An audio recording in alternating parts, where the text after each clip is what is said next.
September 19, 1944. 10:42 a.m. The sky over Lorraine, France. Physics is a cruel mistress. It dictates that when two objects collide, the one with the greater mass and velocity wins. Always. At 4,000 feet, Major Charles Carpenter is about to challenge the fundamental laws of physics. He is strapped into a Piper L-4 Grasshopper. It is a plane that does not belong in a war zone. It is built of spruce wood, aircraft-grade cotton fabric, and thin aluminum tubing. It weighs, fully loaded, just over 1,000 pounds. It has a top speed of barely 85 miles per hour. It has zero armor. A well-thrown rock could puncture the fuselage. A single 9mm pistol bullet could pass through the pilot's seat, the pilot, and the engine block without slowing down. Directly below him, crawling through the mud of a French pasture, is a German Panther tank. The Panther weighs 45 tons. It is clad in 80 millimeters of sloped hardened steel. It is armed with a 75mm high-velocity cannon that can vaporize a target at 2 kilometers. The mismatch is absurd. It is a fruit fly attacking a rhinoceros. But the German tank commander, peering out of his cupola, makes a fatal assumption. He assumes the small, buzzing plane above him is just a spotter. He assumes it is unarmed. He assumes that the rules of war still apply. He does not see the wires. On the wing struts of Carpenter's fragile plane, 6 infantry bazookas, weapons never designed to leave the shoulder of a soldier Nyare, bolted into place with scrap metal and hope. Carpenter pushes the nose down. The fabric of the wings ripples violently, threatening to tear away from the wooden ribs. The engine screams, pushing past its red line. He isn't flying a plane anymore. He is aiming his entire aircraft like a bullet. The distance closes. 800 yards, 600 yards, 400 yards. The vibration is so intense that Carpenter's vision blurs. He can smell the cordite. He can smell the fear in his own sweat. He waits until he can see the individual rivets on the tank's turret. He flips 3 switches in rapid succession. To understand the insanity of what Carpenter did, you must first understand the machine he was flying. The Piper L-4. Grasshopper was the military version of the Piper Cub, a gentle yellow civilian plane used to teach teenagers how to fly on sunny Sundays. When the war started, the Army bought thousands of them. They painted them olive drab, ripped out the comfortable seats, and installed a heavy radio set. They were designated as liaison aircraft. Their job was passive. They were the eyes of the artillery. A pilot and an observer would float over the battlefield, find German targets, and radio the coordinates back to the big guns on the 155mm howitzers miles behind the lines. The L-4 had a 65-horsepower Continental engine. To put that in perspective, a modern lawn tractor has about 25 horsepower. The engine was so weak that if the wind was blowing hard enough, the plane could actually fly backward relative to the ground. Pilots called them Maytag Messerschmitts. They were loved for their agility, but they were hated for their helplessness. Charles Carpenter was not a typical pilot. He was 32 years old and yancient for a combat aviator. In civilian life, he was a history teacher and a football coach from Illinois. He understood strategy, he understood aggression, and most importantly, he understood the crushing weight of impotence. September 1944. General Patino's Third Army is stalling. The supply lines are stretched thin. The Germans are regrouping. The hedgerows of France are thick, ancient lines of brush and stone that block visibility. Behind every hedgerow, a German panzer could be waiting. Day after day, Carpenter flew his L-4, Rosie the Rocketer. Day after day, he watched. He saw American Sherman tanks and Ronsons, as the crews called them, because they lit up the first time you hit them, burning in the fields. He saw infantry platoons pinned down by machine gun fire. He saw the Wehrmacht maneuvering with impunity. He would call in artillery, screaming into his radio. But artillery is a blunt instrument. It takes time to calculate the trajectory. It takes time to load the shells. It takes time for the shells to fly through the air. By the time the explosions churned up the earth, the German tanks were often gone. Or worse, they had already killed the Americans and moved on. The frustration began to eat Carpenter alive. He wasn't a spectator. He was a warrior trapped in a spectator seat. He told a fellow pilot, "I am tired of watching our boys get pounded while I just float here like a damn bird." The turning point came on a rainy Tuesday. Carpenter watched a column of German trucks escape a barrage he had called in. He landed his plane, slammed the canopy door shut, and walked straight to the ordnance tent. He didn't want more radio batteries. He wanted weapons. The modification of Rosie the Rocketer was not an approved military project. There were no blueprints. There was no permission from the War Department. If he had crashed during testing, Carpenter would have likely been court-martialed posthumously for destruction of government property. He enlisted the help of an ordnance technician and a plane mechanic.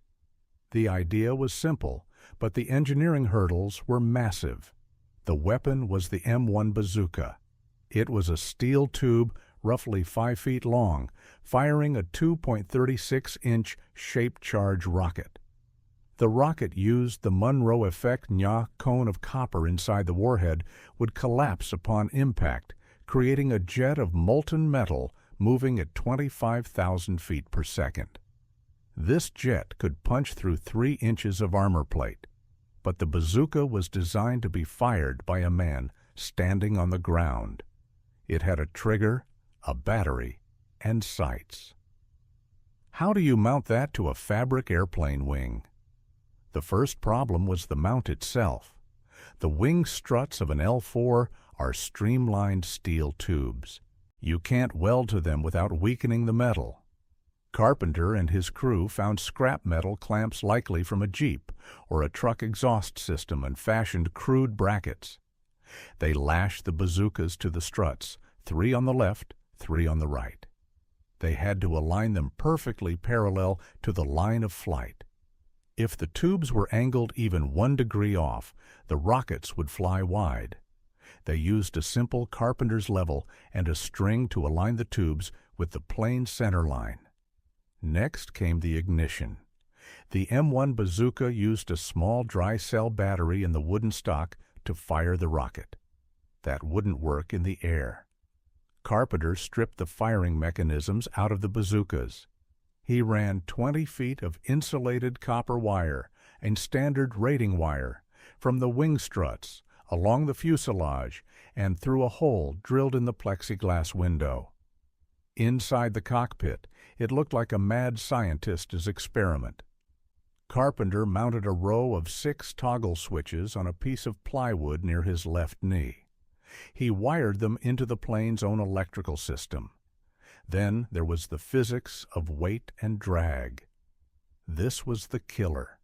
6 bazookas and 6 rockets added nearly 100 pounds to the aircraft.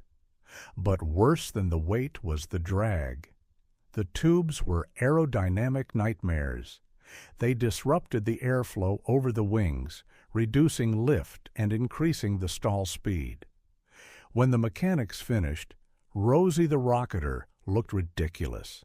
It looked like a porcupine. The other pilots laughed. They called it Carpenter's folly. They said the backblast from the rockets would burn the fabric off the tail. They said the recoil would tear the wings off. Carpenter didn't listen. He loaded 6 live M6A1 high-explosive anti-tank rockets into the tubes. He climbed in. He primed the engine. The first test flight was near Nancy, France. The airstrip was a sea of mud. Carpenter pushed the throttle forward. The little engine roared, but the plane moved sluggishly. The mud sucked at the tires. The drag from the bazookas held it back. He passed the point where he usually lifted off. The tree line at the end of the runway was rushing closer. 50 miles per hour. 55. At the last possible second, Carpenter yanked the stick back. The plane shuddered into the air, skimming the tops of the oak trees by inches. In the air, the handling was atrocious. The plane felt heavy, unresponsive. It wanted to roll. It vibrated constantly. But it flew. Now came the firing test. Carpenter found an abandoned field. He picked a lone tree as his target. He approached at 1,000 feet, then cut the throttle and dove. This was the only way to aim. There was no gun sight. He had to aim the nose of the plane itself. He realized quickly that the standard 80 miles per hour glide was too fast. He needed more time to line up the shot, but if he flew too slow, he would stall and crash. It was a razor-thin margin. He guessed the drop. Bazooka rockets are slow and heavy. They drop like stones after a few hundred yards. He had to get close, suicidally close. At 200 yards, he flipped the first switch. The plane yawed violently to the left. The recoil wasn't the problem. The rocket has no recoil, but the sudden change in weight and drag on one wing threw the plane off balance. Carpenter fought the stick, sweating. Below him, a cloud of dirt erupted 10 yards to the left of the tree. A miss. He circled around. He adjusted his aim point. He compensated for the yaw. He dove again. Switch number 2, direct hit. The tree splintered in a cloud of smoke. The Mad Major smiled. The concept worked. Now he needed live prey. It didn't take long. The Battle of Aricourt was raging. It was the largest tank battle on the Western Front until the Battle of the Bulge. Carpenter was patrolling near the town of Juvillies. The weather was foul low clouds, intermittent rain. Perfect hunting weather for a predator who relies on stealth. Below him, peering through the mist, he spotted movement. Not a tank, but a German armored scout car, and Sorrel KFC 251 half-track creeping along a muddy road. It was carrying infantry, likely moving to flank an American position. Carpenter checked his switches.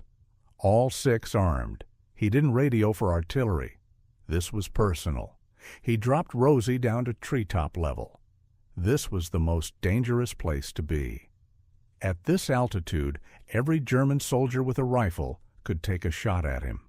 He was flying lower than the church steeples. The Germans in the half-track heard the engine. They looked up. They saw the yellow wings, painted olive drab. They probably laughed. Then they saw the smoke trail. Carpenter fired from 100 yards. The rocket slammed into the side of the half-track. The shaped charge detonated, punching a hole through the armor and igniting the fuel tank and ammunition inside. The vehicle erupted into a fireball. Carpenter banked hard, pulling 3 Gs, looking back over his shoulder. The burning wreck was undeniable proof. He hadn't just annoyed the enemy. He had deleted them. The rumors started immediately. The infantry loved it. The idea that a lone pilot in a fabric plane was taking out armor boosted morale across the entire division. They started calling him Bazooka Charlie. The terrifying nickname the Germans gave him was the Mad Major. Carpenter didn't stop. He refined his tactics. He learned that attacking from the rear was best. The engine deck armor of a German tank is the thinnest. He learned to attack out of the sun, hiding his silhouette in the glare. He destroyed an armored car, then a self-propelled gun. Then he assisted in the capture of dozens of German soldiers who surrendered to his circling plane because they were terrified he would rain fire on them. But he still hadn't killed a cat. He hadn't killed a heavy tank. The Tiger and Panther tanks were the apex predators of 1944. Their armor could shrug off hits from most Allied tanks. To kill one with a bazooka required hitting a target the size of a dinner plate while diving at 100 miles per hour. September 20th, the day of the crisis. Carpenter is in the air again. The sector is hot. German counterattacks are pushing hard. He spots them, a column of heavy armor, Panthers and Tigers refueling in a clearing. They are stationary, vulnerable, but they are surrounded by flak wagons, mobile anti-aircraft guns. Carpenter has a choice. He can radio it in. The artillery might get them in 10 minutes. By then, they will be moving. Or he can attack. He knows the odds. He knows the flak will be thick. He knows his fabric wings offer no protection. He doesn't hesitate. He pushes the throttle. The engine screams its familiar protest. The Germans are ready this time. The air fills with tracers. Green and yellow tracers zip past his canopy. One punches a hole through the floorboard, missing his boot by an inch. Another shreds the fabric of his left wing. He keeps diving. He targets the lead tank. A Panther. Its commander is buttoned up. The turret begins to rotate toward the plane. It is a race. Can the turret turn faster than the plane can dive? Carpenter's hand hovers over the toggle board. He needs to fire a salvo. 2 rockets, 1-2 punch. He is 300 yards away, 250 yards.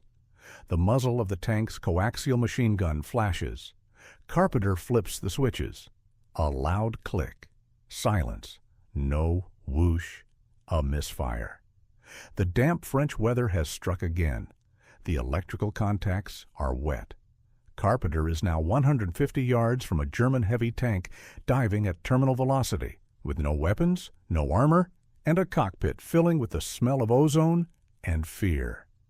He frantically toggles the remaining switches. Number 3, number 4, number 5. The tank fills the windscreen. He is close enough to see the camouflage pattern on the steel. He is close enough to die. If he pulls up now, he exposes the belly of the plane to the machine guns. If he continues, he crashes.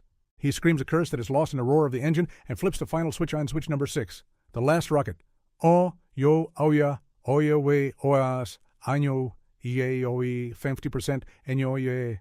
Enyo, ies, ya, nya, ies, she, yo, he, oi, oi, ye, anyo, well, yes, yo, and say, oh, yo, yaoshio, say, we, enyo, yes, ayo, oyas, anyo. Ya yenyo ayas yo yenyo yo show yo yes yenyo yo shnyo yenyo I show ye yo wenyo es ichao fia atu yo ashwe enyo yes nyo ora yonyoa yo anu yo was anu. The circuit closes. The spark jumps. For a fraction of a second, time seems to stop. Then the propellant inside the 6th rocket ignites. The recoil shudders through the airframe, shaking dust from the instrument panel. The rocket leaves the tube with a scream that drowns out the engine. It covers the 150 yards in less than half a second. Carpenter pulls back on the stick with both hands, his knuckles white, forcing the groaning plane into a climb that defies aerodynamics. He doesn't see the impact. He feels it. A shock wave slaps the underside of the fuselage like a giant hand.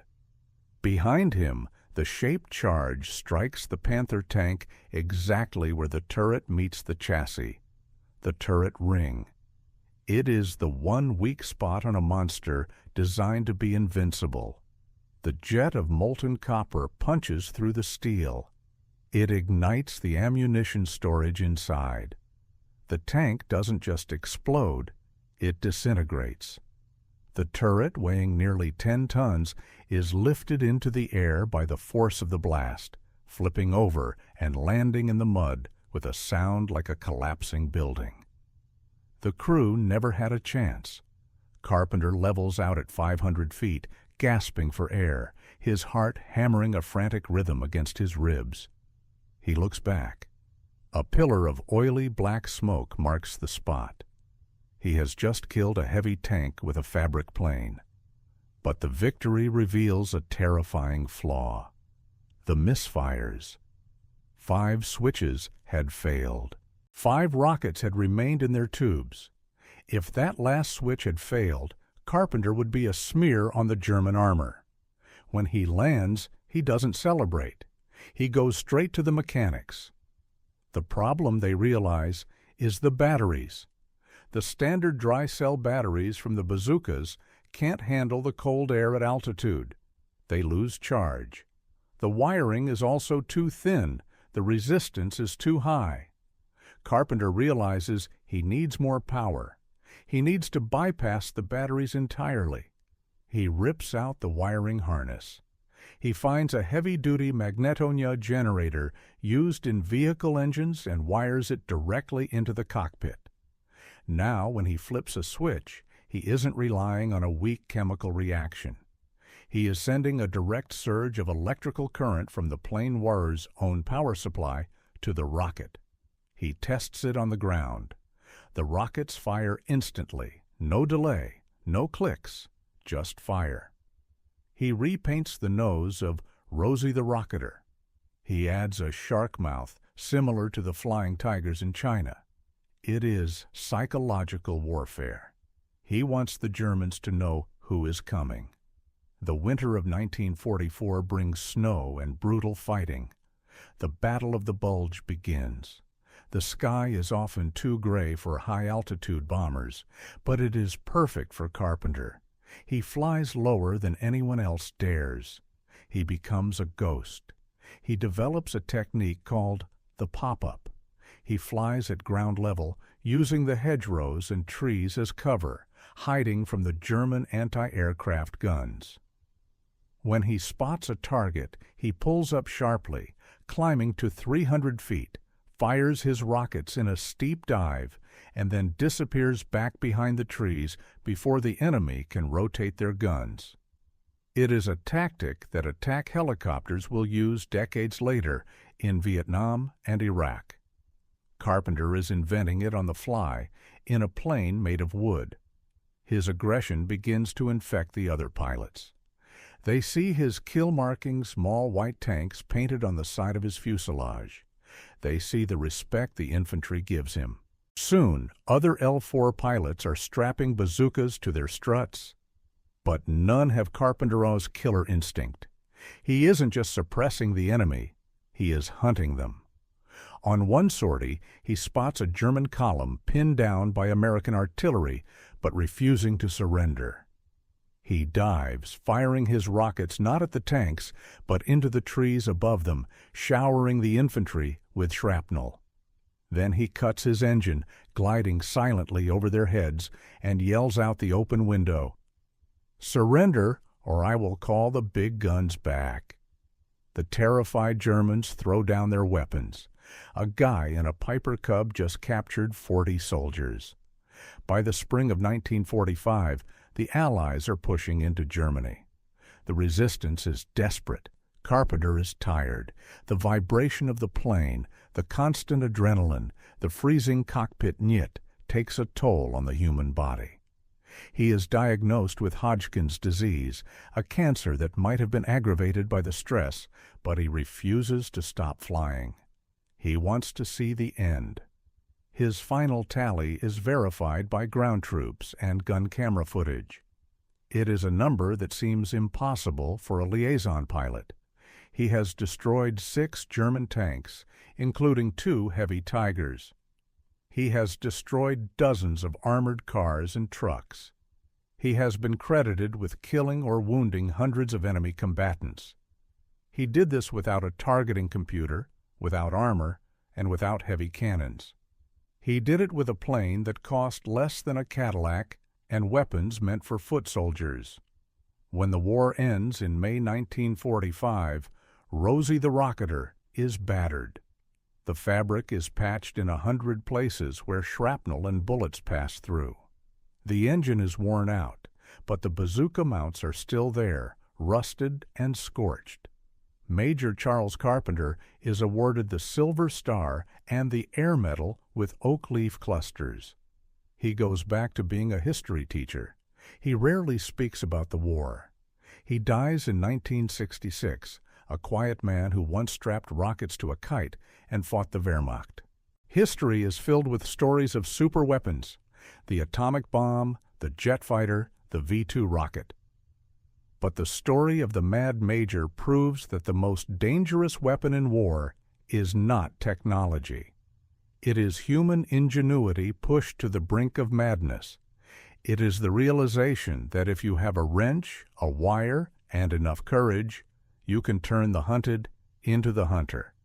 And somewhere in the fields of France, the rusted hull of a Panther tank remains buried in the earth, a silent testament to the day a 65-horsepower Grasshopper killed a lion.